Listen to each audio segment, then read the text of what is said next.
رسول صلی الله علیه وسلم ته چې الله کومه فتحه د کفر په مقابله کې ورکړله، په دې فتحه کې الله آسماني لښکرې ملایکې داسې ورته راونه لېږلې چې ورسره روانې شي، په ملایکو خلک وژني او شپه کوي او جنګوي. په دې فتحه کې الله کافران داسې نه کړ چې ټول طوفان پرې راشي، په یوه طوفان باندې هلاک شي.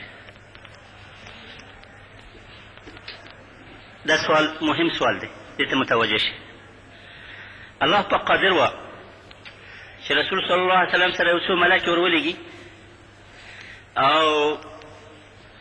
د ملایکې په فتحه سره په هغه سره په ویلو سره کافران مردار شي. الله پاک چې موسی علیه السلام د فرعون مقابلې ته ولېږله، عصا یې ورکړله، څه ده وغورځوه، شا به یې وغورځوله، کمر کېدله او دښمن به یې خوړله. او کله چې د فرعون د لښکر سره مخامخ شول، کله چې د فرعون د لښکر سره موسی علیه السلام او د هغې لښکر مخامخ شو، هلته هم موسی علیه السلام او بني اسرائیل تورې ته مجبور نه شول چې د هغه د لښکر سره جنګ وکړه، د فرعون د لښکر سره. هلته هم بحر یې په لکنه وویله، بحر ورته لاره ورکړه او فرعون په بحر کې غرق شو. ټوله فتحه چې موسی علیه السلام د فرعون په مقابله کې ګټلې ده، ټوله فتحه چې موسی علیه السلام د فرعون په مقابله کې ګټلې ده، هغه په یوه لکڼه باندې ګټلې ده. په یوه لکڼه باندې موسی علیه السلام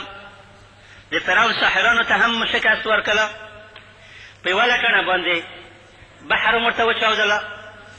او په یوه لکڼه باندې د فرعون لښکر هم غرق شو. سوال دلته دی چې ولې الله پاک موسی علیه السلام ته په یوه لکڼه باندې فرعون غرق کول او د فرعون په مقابله کې یوه لکڼه ورکړې وه چې ټول کارونه ورته یوې لکڼې کول، د خپل حبیب پیغمبر ته یې ولې داسې یوه لکڼه ور نه کړله؟ ولې د پیغمبر د غار ثور د شپو تېرولو دپاره مجبور کړه چې په غار ثور کې پټ شي، غڼې په تارونه پرې واچوي، پټ یې کړه په غار کې پټ شي؟ ولې د پیغمبر دې ته مجبور کړه چې په خندق کې دفاعي خندق وباسي چې د خندق نه کافران راتېر نه شي؟ او ولې خپل دا محبوب پیغمبر د احد په غزا کې په سا کې وغورځوله چې زغرو باندې د سر او اندام وینې شو، غاښ یې مات شو؟ ولې خپل پیغمبر هجرت ته مجبور کړه چې مکه پرېږدي مدینې ته ولاړ شي؟ دې ته څه ضرورت وه؟ خو دغسې د موسی علیه السلام په څېر یوه لکڼه به یې ورکړې وه او پیغمبر ملایکې به ورسره روانې وې چې امر یې ورته کولی، هر کافر یې وژله.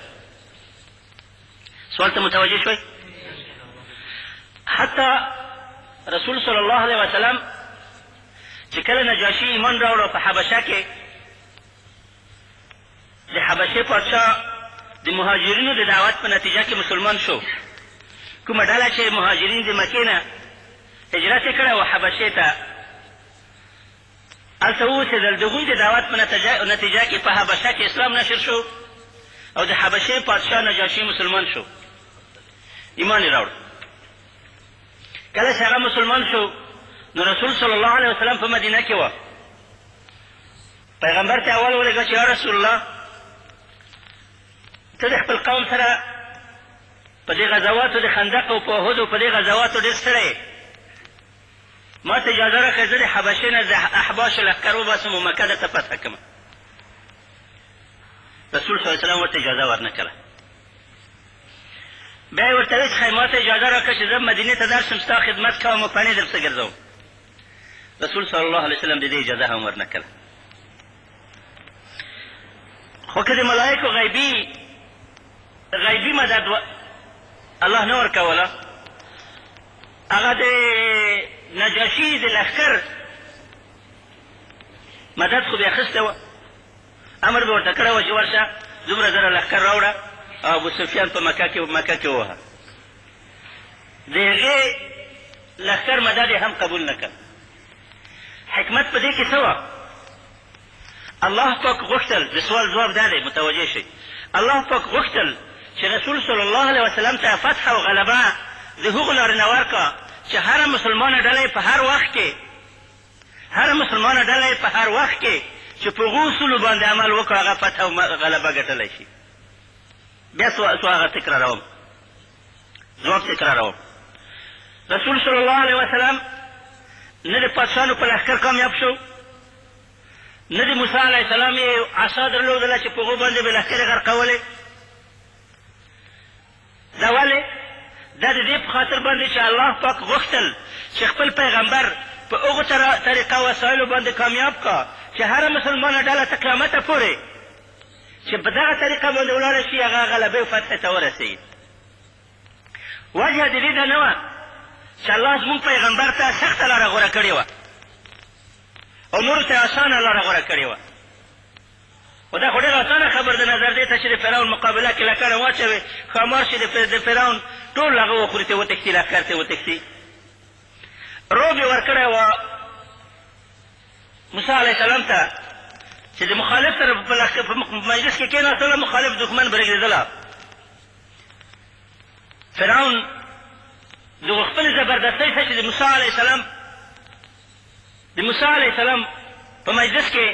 چې کومې خبرې کړي دي هغې کې هغه د زبردستۍ خبره نه ده کړې ده وجه دا وه چې د موسی علیه السلام د مجلس دومره اثر وه په فرعون باندې چې فرعون نه شوی کولی چې خبرې وکړه پوهېدلی شي څه خبره ده شاهد د دې قصې دا دی چې رسول صلی الله علیه وسلم ته د لاره ولې سخته شوه چې غاښ مات شي وینې تویې شي په سا کې ولوېږي په غار ثور کې شپې تېرې کا پټ شي په لاره کې خلک لارې ورته ونیسي بدماشان یې وځوروي خپل قوم د هغې په سر باندې د اوښ لرې ور وغورځوي چټلۍ ور وغورځوي په لاره کې ازغي ورته هغه شي او ماشومان یې په تیږو باندې وولي ولې الله پاک دغه لاره رسول صلی الله علیه وسلم ته انتخاب کړه د دې په خاطر ورته انتخاب کړه چې الله پاک غوښتل چې رسول صلی الله علیه وسلم په هغو انساني طریقو امکاناتو چې د هر انسان مسلمانې ډلې په وخت په وس کې پوره ده په هر عصر کې په هغو طریقه کامیاب کا تر څو چې بیا کله چې نه پیغمبر وي نه عصا وي نه موسی وي نه وحي وي مسلمانې ډلې ته د دې دلیل پاتې نه شي چې زه خو اوس د کفارو سره جهاد نشم کولی ځکه زما سره عصا د موسی نشته ده رسول صلی الله علیه وسلم د ملایکو د لښکر په وسه کامیاب شوی وای نو اوس به تا وایي چې خو جهاد خو پیغمبر چې کوه د ملایکو لښکر یې ورسره زموږ سره نشته که رسول صلی الله علیه وسلم سره د اسمان نه خزانې را کته لوېدلې وای مځکې نه ورته خزانې خلاص شوې وای طلا وې غرونه ورته طلا شوي وای سونه شوي وای نو اوس به تا ویلي وو چې زه په فقر باندې په لوړ جناس باندې جهاد کړی شم د امریکې سره پیغمبر خو چې کړی هغو ته خو د مځکې سونې خزاین راښکاره شوي وو د همدې په خاطر رسول صلی الله علیه وسلم په داسې حال کې د قوم مقابله وکړه چې د لوږې به تیږې په خپله ګېډه باندې تړلې او موږ هم کولی شو چې د لوږې نه تیږې په ګېډه وتړو رسول صلی الله علیه وسلم په طایف کې ماشومانو په تیږو وویشتل او ویې رټله د قوم نه سر مات خولې اوښکې پرې روانې وینې پرې روانې لکه لیونی منډې وهي ماشومان د آخره منډې پسې وهي هر څوک چې اوس د خپل قوم کې د حق دعوت شلی وي ته دې نه زیات نه په تکلیفېږي ما عرض نامدار امیر صاحب ته وی چې د قوم نه مه خفه کېږه ستا قوم چې ستا سره کومه معامله کوي هغه زیاته د نظر هغو معاملې نه چې په رسول صلی الله علیه وسلم سره خپل قوم وکړه ته تر اوسه چا په کاڼو نه یې ویشتلی رسول صلی الله علیه وسلم د خپل قوم د خانه په کاڼو وویشتل شو